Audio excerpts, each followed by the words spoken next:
ایک اجنبی شخص گاؤں میں آیا اور اس نے اعلان کر دیا کہ جو بھی شخص بندر پکڑ کے لے کے آئے گا وہ اسے 10 روپے میں ایک بندر پرچیز کرے گا۔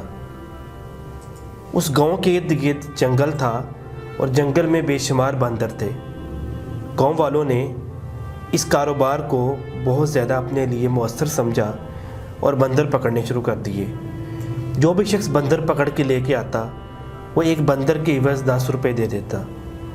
چنانچہ تھوڑے سے عرصے میں 1300 کے قریب بندر اس نے پکڑے اور ان کو پکڑنے والوں کو 10 روپے کے لحاظ سے پیمنٹ کر دی۔ اب بندر کچھ تو سہم گئے، ڈر گئے اور وہاں سے بھاگ گئے، اور ویسے بھی بندروں کی تعداد جب کم ہوئی اس نے دیکھا کہ لوگ زیادہ اس کام میں انٹرسٹ نہیں لے رہے، تو اس نے ایک بندر کو پکڑنے کی قیمت 25 روپے کر دی۔ چنانچہ 100 کے قریب بندر 25 روپے میں اس نے حاصل کر لیے۔ اب جب اس نے دیکھا کہ لوگ انٹرسٹ نہیں لے رہے کیونکہ بندروں کی تعداد کم ہے اور ایک بندر کو پکڑنے کے لیے محنت زیادہ درکار ہے، تو اس نے ایک بندر پکڑنے کی قیمت 50 روپے کر دی۔ 9 بندر اس نے 50 روپے کے لحاظ سے پرچیز کیے۔ اب کیا تھا، لوگ بندر کو پکڑنے کے لیے سرگرم تھے اور جہاں پہ بھی بندر نظر آتا تھا لوگ اسے پکڑ کے لے آتے تھے۔ کچھ وقت گزرا، وہ اجنبی شخص کسی سفر پہ روانہ ہوا اور اپنے اسسٹنٹ کو وہاں پہ چھوڑ گیا۔ اب لوگ اس کے پاس آتے اور پوچھتے کہ مزید بندر درکار ہے۔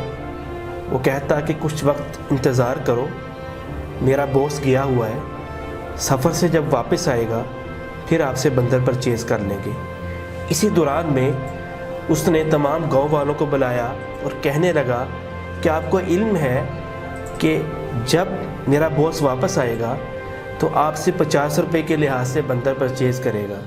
اگر آپ چاہیں تو میں یہاں پہ موجود 1450 بندر آپ کو 35 روپے کے لحاظ سے سیل کر دیتا ہوں، تاکہ جب 1 یا 2 ہفتے کے بعد میرا باس آئے تو آپ اس کو 50 روپے میں سیل کر کے پیسے کما سکتے ہیں۔ لوگوں نے اسے بہت اچھی اپرچونٹی سمجھا اور اس اسسٹنٹ سے سارے بندر پرچیز کر لیے۔ بندر بیچنے کے بعد وہ اسسٹنٹ بھی اس گاؤں سے غائب ہو گیا اور نہ دوبارہ کبھی وہ اجنبی شخص آیا اور نہ ہی اس کا اسسٹنٹ نظر آیا۔ اس واقعہ کو آپ کے ساتھ شیئر کرنے کا مقصد یہ ہے کہ اس دنیا میں ہم بہت سارے ایسے کام کر رہے ہوتے ہیں جو کام لالچ کی وجہ سے ہم کرتے ہیں اور بالآخر اسے نقصان حاصل کرتے ہیں، کیونکہ ٹھگ اس وقت تک زندہ ہیں جب تک لالچی لوگ یہاں پہ موجود ہیں۔ اس دنیا میں کوئی بھی چیز وقت سے پہلے اور ضرورت سے زیادہ نہیں ملتی، اور اگر انسان وقت سے پہلے یا ضرورت سے زیادہ حاصل کرنے کی طرف ناجائز راستے اختیار کرے تو بالآخر اسے نقصان اٹھانا پڑتا ہے۔